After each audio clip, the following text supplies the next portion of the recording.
Environmental and Wildlife Crimes in India, a study. Plants and animals are incredibly important for the health of our planet. The delicate balance in our ecosystems relies on biodiversity, and wildlife crimes pose a great threat to this. From hunting elephants for ivory to smuggling endangered plant species, wildlife crimes often span many national borders, so an international approach is needed. The illegal trade in wildlife is estimated to be worth up to $20 billion per year. Other illegal activities often associated with wildlife crimes, including money laundering, corruption, and document fraud. Coming on to meaning of environmental crime and wildlife crime. Environmental crime is an illegal act which directly harms the environment. International bodies such as G8, Interpol, European Union, United Nations Environment Programme, and United Nations Inter-Regional Crime and Justice Research Institute have recognized the following environmental crimes. The first is illegal wildlife trade in endangered species in contravention to the Convention on International Trade in Endangered Species of Fauna and Flora, that is CITES. Then the second is smuggling of ozone depleting substances ODS in contravention to the 1987 Montreal Protocol on substances that deplete the ozone layer. Third is dumping and illicit trade in hazardous waste in contravention of the 1989 Basel Convention on the control of transboundary movement of hazardous wastes and other wastes and their disposal. Fourth is illegal, unreported and unregulated fishing in contravention to controls imposed by various regional fisheries management organizations. Fifth is illegal logging and the associated trade in stolen timber in violation of national laws. These crimes are liable for prosecution. Interpol began fighting environmental crime in 1992. Coming on to meaning of wildlife crime.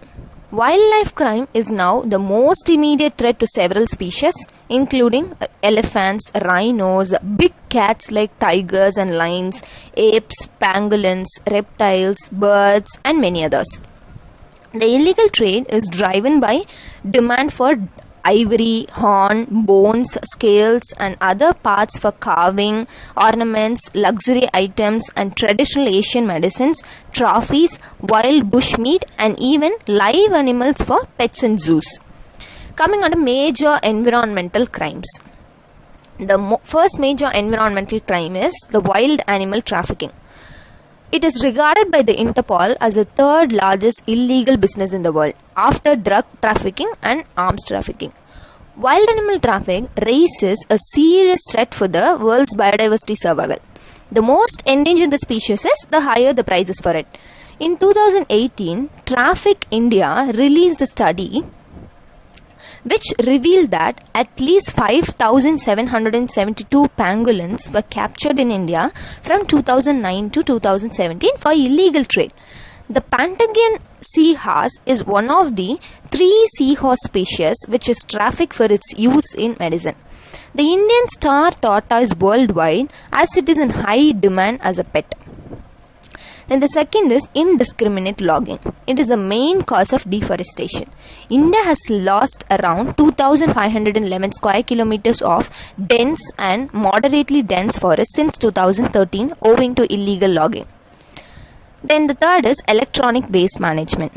It is the so-called developed countries there are up to 50 million tons of electronic waste every year, including computers, TV sets, mobile phones, electronic appliances, etc. And a good deal of them to be illegally exported to Africa, China and India. Then the fourth is finning. 100 million sharks are captured every year by specialized ships. Out of that, 70 million of them are captured to only have their fins cut off alive on the ship and then be thrown back into the sea.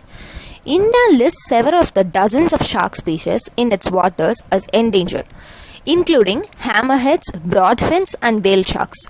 India is the world's second largest shark catching nation behind Indonesia. It is banned in India since 2013. Then the fifth is dumping in rivers and aquifers. This kind of environmental crime is most often caused by companies, factories, and public administrations.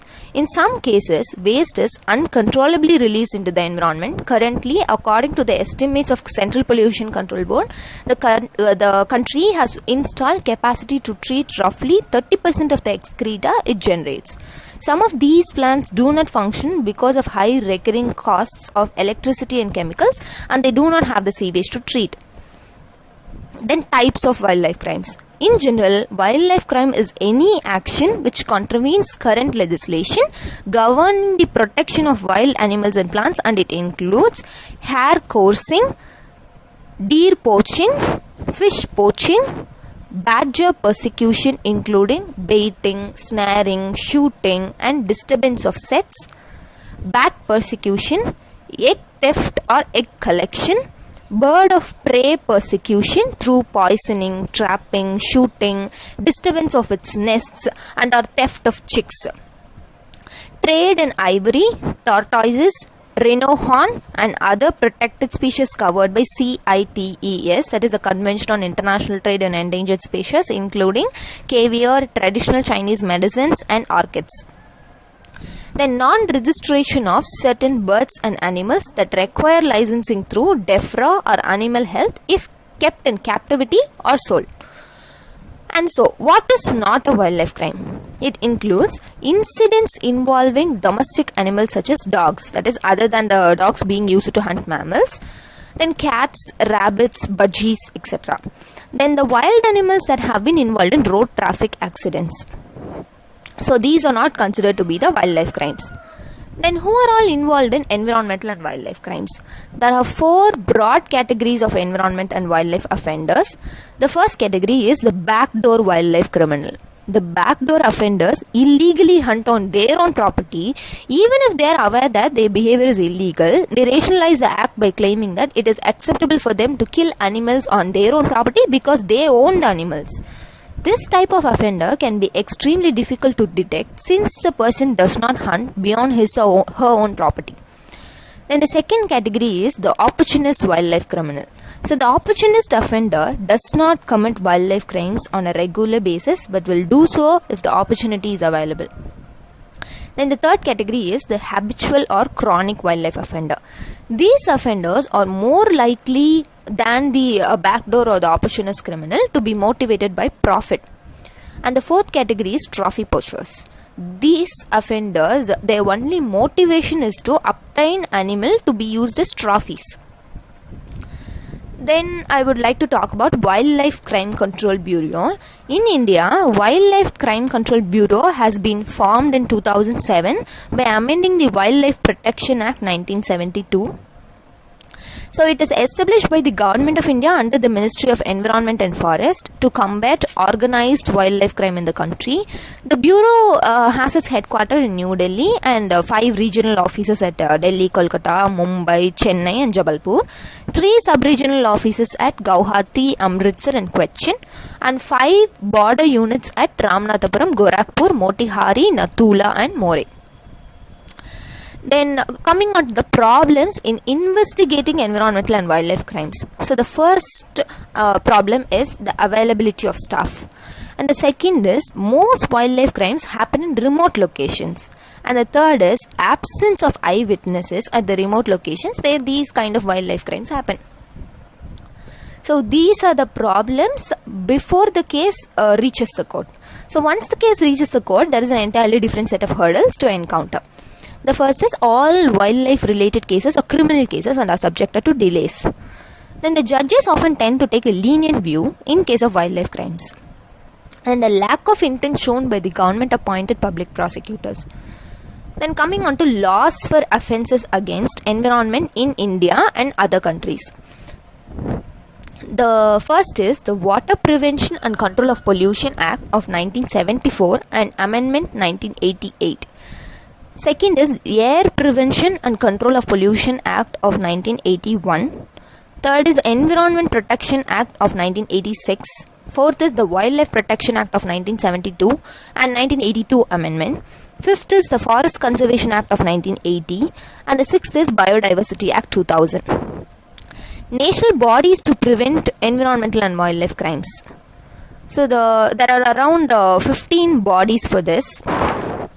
So the first is Ministry of Environment and Forests and Central Pollution Control Board, Indian Board for Wildlife, that is IBWL, National Green Tribunal, National Tiger Conservation Authority, Wildlife Crime Control Bureau, Genetic Engineering Approval Committee, Central Zoo Authority, National Afforestation and Eco Development Board, Wildlife Institute of India, Compensatory Afforestation Fund Management and Planning Authority, Zoological Survey of India, Botanical Survey of India, Forest Survey of India, and Animal Welfare Board of India.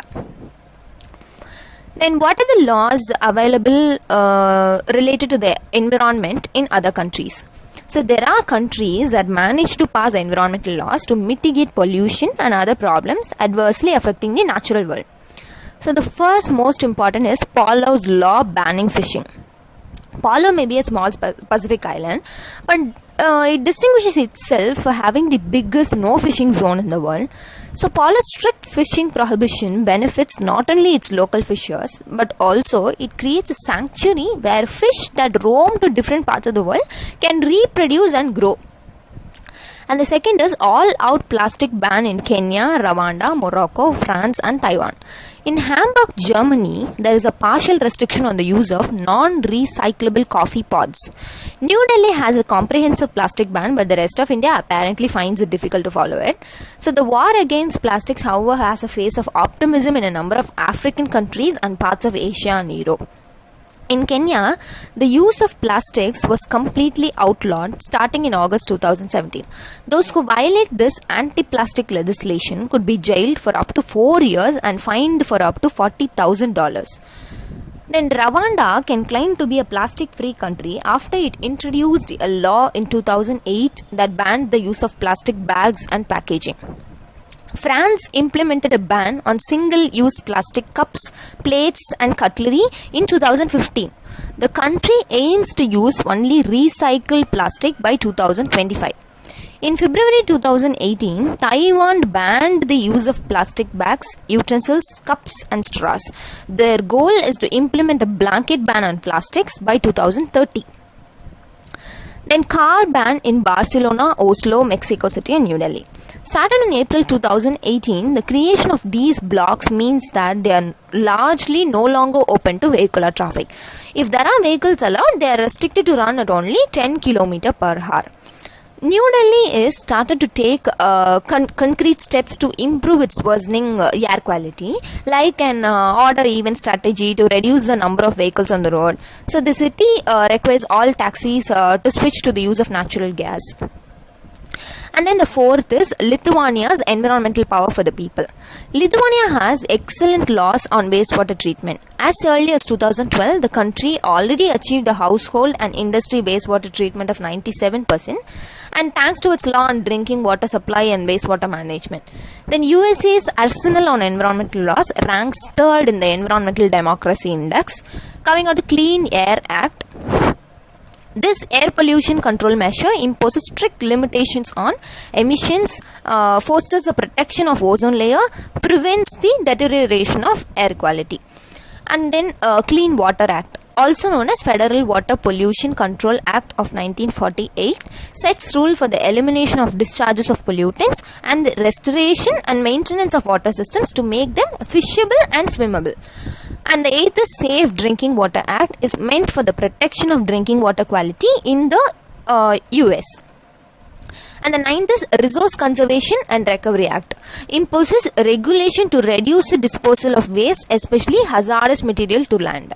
And the 10th is Comprehensive Environmental Response, Compensation and Liability Act, or Superfund Amendments and Reauthorization Act, that is CERLA or SARA, is to clean and remediate hazardous waste sites and toxic spills. Then talking about international bodies to prevent environmental and wildlife crimes. The first is the Intergovernmental Panel on Climate Change, that is IPCC 1988, is the international body for assessing the science related to climate change. And the World Meteorological Organization WMO is an intergovernmental organization and provides a framework for international cooperation in the development of meteorology. And the third is United Nations Environment Program, UNEP, is a leading global environmental authority that sets the global environmental agenda on sustainable development. And the fourth is the Scientific Committee on Antarctic Research is an interdisciplinary committee of the International Council for Science, that is ICSU. And the fifth is Global Environment Facility unites 183 countries in partnership with international institutions to address global environmental issues while supporting national sustainable development initiatives. And the sixth is International Union for Conservation of Nature and Natural Resources is an international organization working in the field of nature conservation and sustainable use of natural resources. And the World Nature Organization is focused on promoting environment-friendly activities and reducing the impact of climate change on the environment. And the Worldwide Fund for Nature 1961 works in the field of wilderness prevention and the reduction of humanity's footprint on the environment. I would like to conclude by saying, given the ground reality, the focus should not be on how to make the law stronger, but on proper crime investigation and watertight filing of cases. We will have to improve the capacity of the ground staff of forest departments to process the cases more efficiently. And they need to be trained in the latest techniques of sample preservation, evidence collection, and maintaining the chain of custody of the evidence. And the judiciary and the lawyers need to be sensitized about wildlife crimes and the circumstances under which such crime takes place, their severity, and the plight of wildlife at large. There is an urgent need to address this issue. Effective law enforcement is a tool for conservation, but often it is not viewed in that light. If we tend to change this, we need to tackle various aspects of wildlife crime across the spectrum.